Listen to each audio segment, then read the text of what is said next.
Hello students, कैसे हैं आप सभी।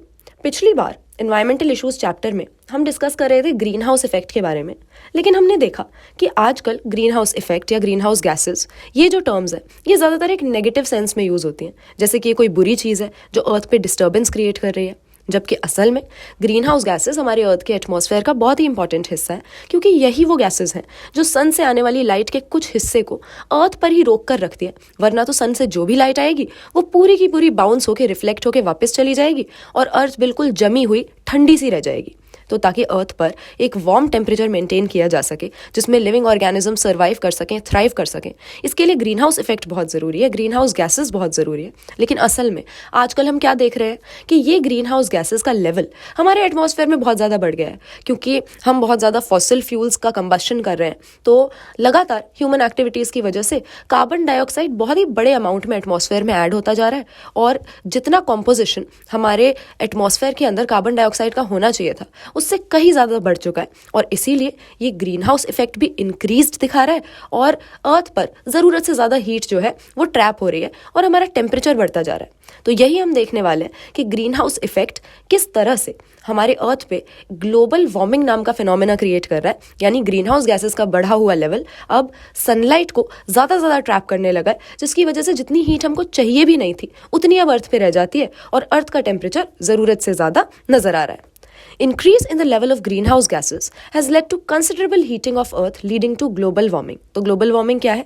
जैसे हमें इसके नाम से ही पता लग रहा है, पूरी अर्थ पे जो एवरेज टेम्परेचर है वो थोड़ा थोड़ा बढ़ रहा है। इसी फिनोमेना को हम ग्लोबल वार्मिंग कहते हैं। During the past century, the temperature of Earth has increased by 0.6 degree Celsius. अब देखो, वैसे सुनने में तो लगता है कि 1 डिग्री सेल्सियस भी टेम्परेचर नहीं बढ़ा, 0.6 डिग्री सेल्सियस को लेकर हम इतना ज़्यादा क्यों रो रहे हैं। लेकिन असल में अगर पूरी अर्थ पे ये पैटर्न देखा जा रहा है और सिर्फ पिछले 100 सालों में इतना बड़ा चेंज आया है, तो सोचो अर्थ तो मिलियंस ऑफ ईयर्स पुरानी है और आगे भी पता नहीं कितने सालों तक चलती रहेगी। तो अगर ऐसे ही थोड़े थोड़े सालों पे पॉइंट कुछ करके अर्थ का टेम्परेचर थोड़ा थोड़ा करके बढ़ता गया, तो ह्यूमन सिविलाइजेशन कितने दिनों तक रह पाएगी, क्योंकि इसकी वजह से और भी कुछ नेगेटिव इम्पैक्ट्स अर्थ पे पड़ रहे हैं। सिर्फ ग्लोबल वार्मिंग का यही मतलब नहीं है कि गर्मी ज़्यादा पड़ने लगी है, इस इंक्रीज टेम्परेचर की वजह से पूरा का पूरा क्लाइमेट का जो पैटर्न है वो पूरा का पूरा डिस्टर्ब हो गया।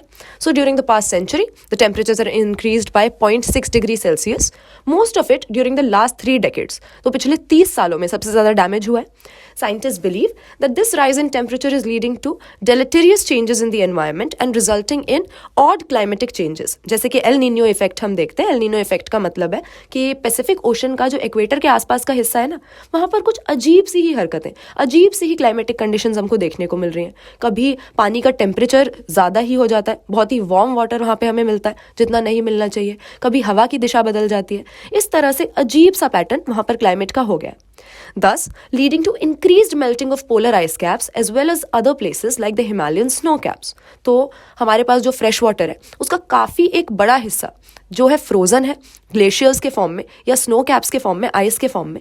लेकिन अगर टेम्परेचर हल्का सा भी बढ़ेगा तो धीरे धीरे ये आइस मेल्ट होने लगेगी। आइस जब मेल्ट होगी तो मेल्ट होकर आएगी कहाँ?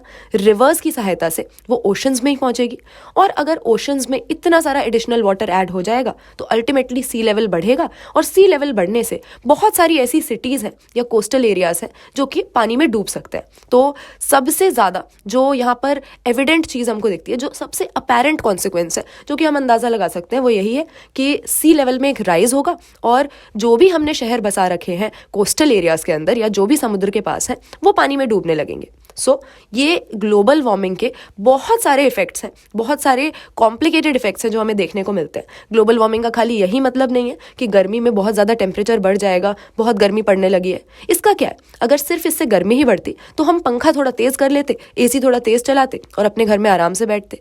लेकिन असल में पूरी की पूरी क्लाइमेटिक कंडीशंस पे ही इसका बुरा असर पड़ रहा है, जैसे कि इन एग्जाम्पल्स के साथ हम देख सकते हैं। Over many years, this will result in a rise in sea level that can submerge many coastal areas. The total spectrum of changes that global warming can bring about is a subject that is still under active research. तो ये तो हम कुछ अंदाजे लगाते हैं कि अगर टेम्परेचर बढ़ेगा तो क्या क्या होगा, लेकिन असल में अभी हमें भी नहीं पता है कि इस तरह से ग्लोबल टेम्परेचर बढ़ने के क्या क्या नतीजे अर्थ पर हो सकते हैं। How can we control global warming? The measures include cutting down use of fossil fuel, mainly fossil fuel burn करने की वजह से ही हमारा पेट्रोल, डीजल, कोल ये सब जो हम जला रहे हैं, इसी की वजह से ही कार्बन डाइऑक्साइड हमारे एटमॉस्फेयर में हम ऐड करते जा रहे हैं. Improving efficiency of energy usage. अब जो हम कोल जलाते हैं या पेट्रोल जलाते हैं वो हम किस लिए जला रहे हैं? उसमें से एनर्जी निकालने के लिए. तो अगर एनर्जी को हम अच्छे से यूज़ करेंगे, जुडिशियसली यूज़ करेंगे, तो फॉसिल फ्यूल्स का जो कंबस्शन है अपने आप ही कट डाउन हो जाएगा. रिड्यूसिंग डिफॉरेस्टेशन, क्योंकि फॉरेस्ट है या कोई भी लिविंग ऑर्गेनिज्म है तो वो अपने बायोमास में ही बहुत सारा कार्बन पकड़ के रखते हैं, और अगर आप उन्हें काट दोगे तो वो कार्बन कहीं ना कहीं तो जाएगा. और ज़्यादातर कहाँ पर पहुँच जाता है? क्योंकि हमारी कार्बन साइकिल एक गैशियस साइकिल है, तो जो भी कार्बन आप लिविंग ऑर्गेनिजम्स की बॉडी से निकाल रहे हो वो अल्टीमेटली जाकर एटमॉस्फेयर में ही पहुंच जाएगा. Planting trees, slowing down the growth of human population. International initiatives are also being taken to reduce the emission of green house gases into the atmosphere. तो कुल मिला के ह्यूमन पॉपुलेशन की ग्रोथ को रोकना बहुत जरूरी है, क्योंकि ये सारे काम जो भी हम कर रहे हैं, हम पेड़ काट रहे हैं. क्यों? ताकि जो हमारी ग्रोइंग पॉपुलेशन है उसको खाना खिलाने के लिए हम फसल बो सकें, या जो ग्रोइंग पॉपुलेशन है उनको बसाने के लिए हम वहाँ पर ह्यूमन सेटलमेंट्स बना सकें. इसके अलावा जो भी एक इंसान अपनी लाइफ में रिसोर्सेज यूज़ करता है, उन सभी रिसोर्सेज की कोई ना कोई कॉस्ट तो हमें देनी पड़ती है. अगर हम एक पैकेट चिप्स का भी खरीद रहे हैं तो कोई ना कोई कार्बन फुटप्रिंट उसका ज़रूर होगा, क्योंकि जिस फैक्ट्री के अंदर वो बना है उस फैक्ट्री में एनर्जी भी खर्च हुई होगी, रिसोर्सेज भी खर्च हुई होंगी. तो जो भी रिसोर्सेज अपने जीवन में यूज़ करते हैं वो सब अल्टीमेटली कहाँ से आ रही हैं? वो हम नेचर से ही ऑब्टेन कर रहे हैं, और इन द प्रोसेस उस रिसोर्स को अपने घर तक पहुंचाने के लिए, अपने हाथों तक लाने के लिए हम एटमॉस्फेयर में कार्बन डाइऑक्साइड का लेवल बढ़ा रहे हैं. तो ये चैप्टर पढ़ने का हमारा मेन पर्पस यही है कि जो भी हम करते हैं, चाहे हमारे घर से गार्बेज निकल रहा है, सीवेज निकल रहा है, या हमारे जो भी लाइफस्टाइल है, जो भी एक्टिविटीज़ हैं, उसका क्या कॉन्सिक्वेंस होगा या क्या इम्पैक्ट हमारी सराउंडिंग्स पर पड़ेगा. इसके लिए हम थोड़ा माइंडफुल रहें. कोई भी चीज़ खरीद रहे हैं, इतनी सारी चीज़ें हम यूज़ क्या वेस्ट भी कर देते हैं. खरीदने से पहले सोचते नहीं हैं कि हमें क्या सच में उसकी ज़रूरत भी है या नहीं. तो एक बार हमें ये सोचना ज़रूर चाहिए, we should give thought to this, कि कोई भी रिसोर्स अगर हम यूटिलाइज कर रहे हैं तो क्या सच में हमें उसे यूटिलाइज करने की ज़रूरत है, क्या सच में वो हमारी नीड है या वांट है. और अगर हम उसको यूज़ नहीं करेंगे तो क्या हमारी लाइफ पे बहुत ज़्यादा बुरा असर पड़ेगा. और जितना बुरा असर हमारी लाइफ पे पड़ेगा, क्या ऐसा तो नहीं है कि उससे भी बुरा असर हमारी अर्थ पे उस चीज़ को यूज़ करने के वजह से हम डाल दें. तो ग्लोबल वार्मिंग कंट्रोल करने के लिए, या टोटल जो भी एनवायरनमेंट को हम डैमेज पहुंचा रहे हैं, पोल्यूशन है, सारे के सारे एस्पेक्ट्स ले लो, हमें अगर हम थोड़ा माइंडफुल रहेंगे, अगर हम अपने लाइफस्टाइल में छोटे छोटे चेंजेस करेंगे और अपनी चॉइसेस बदलेंगे, अगर अवेयर होंगे, तो धीरे धीरे इन चीज़ों के साथ डील कर सकते हैं. हालांकि हम बहुत ज़्यादा ग्रीवस डैमेज कॉज कर चुके हैं ऑलरेडी, अर्थ को इतना ज़्यादा चेंज कर चुके हैं. आज जो लेवल है पोल्यूशन का, आज जो चेंजेस आ चुके हैं क्लाइमेटिक कंडीशंस में सिर्फ ह्यूमन एक्टिविटीज़ की वजह से, उनको रिवर्स करना हमारे लिए आसान नहीं है. आसान क्या, पॉसिबल ही नहीं है.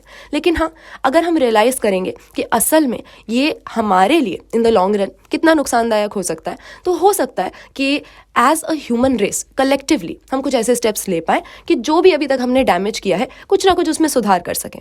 तो चलो भाई, अभी तक तो हमने बात की ग्लोबल वार्मिंग की. अब आ जाते हैं ह्यूमन एक्टिविटीज़ की वजह से होने वाले एक बहुत बड़े इम्पैक्ट की, जो कि है ozone depletion in the stratosphere. We have studied earlier about bad ozone formed in the lower atmosphere. Troposphere के अंदर जो ओजोन बन जाता है, it harms plants and animals. But there is good ozone also, and this ozone is found in the upper part of the atmosphere called the stratosphere, and it acts as a shield absorbing ultraviolet radiation from the sun. तो अब देखो यार, सन से तो बहुत सारी radiation आ रही है. इसमें से कई सारी रेडिएशन हमारे लिविंग ऑर्गेनिजम्स को, हमारे लिविंग वर्ल्ड को सस्टेन करने के लिए ज़रूरी है. फोटोसिंथेसिस सन से आने वाली रेडिएशन की वजह से ही हो पा रहा है. अर्थ पे एक अच्छा टेम्परेचर इसी की वजह से मेंटेन हो पा रहा है. लेकिन सन की सारी रेडिएशन हमारे लिए यूज़फुल नहीं है, और इसीलिए हमारे एटमॉस्फेयर की स्ट्रेटोस्फेयर लेयर में जो ओजोन प्रेजेंट है वो हमारे लिए बहुत ज़रूरी है, क्योंकि ये सन से आने वाली रेडिएशन को छान देता है, एक शील्ड की तरह एक्ट करता है. और जो हार्मफुल यूवी रेडिएशन है, जो यूवी पार्ट है सन की रेडिएशन का, उसको हम तक पहुंचने नहीं देता.